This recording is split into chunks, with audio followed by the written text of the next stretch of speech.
সম্মানিত সুধী, আসসালামু আলাইকুম। ডিজিটাল বাংলা হেলথ টিপসের পক্ষ থেকে আপনাদের সকলকে স্বাগতম। ডিজিটাল বাংলা হেলথ টিপসের আসল উদ্দেশ্য হলো সমগ্র বাঙালি জাতিকে স্বাস্থ্য সম্পর্কে সচেতন করে তোলা। কিভাবে আপনি সুস্থ জীবনযাপন করতে পারেন এ বিষয়ে বিভিন্ন পরামর্শ দান করা, এটি হচ্ছে ডিজিটাল বাংলা হেলথ টিপসের আসল উদ্দেশ্য।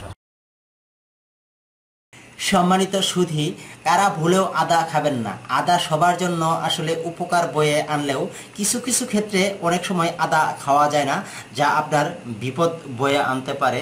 আদার গুণ জানার পর যদি কেউ মুড়ি মুরগির মতো এই আদা খেতে শুরু করেন তাহলে অনেক বিপদে পড়তে পারেন।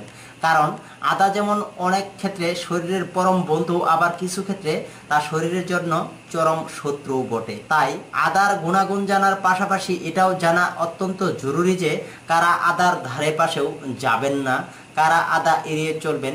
এই বিষয়টি নিয়ে আজকে আমি আপনাদের সাথে শেয়ার করতে যাচ্ছি। বিশেষ করে অন্তঃসত্ত্বারা এই আদা ভুলেও খাবেন না।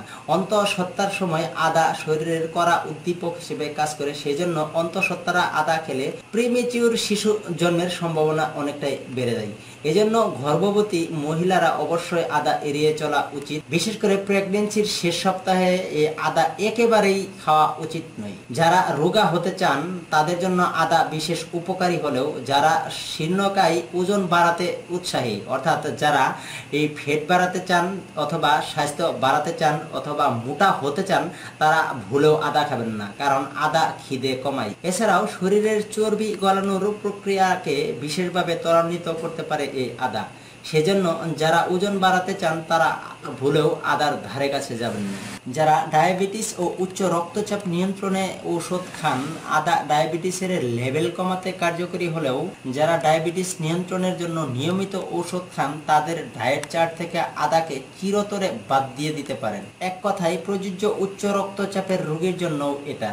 রক্তচাপ নিয়ন্ত্রণে যারা নিয়মিত ঔষধ খান তাদেরও অবশ্যই আদাকে এড়িয়ে চলা উচিত। তো সম্মানিত সুধী, আজকে আমরা জানলাম কারা ভুলেও আদা খাবেন না এবং আদার ধারে কাছেও যাবেন না।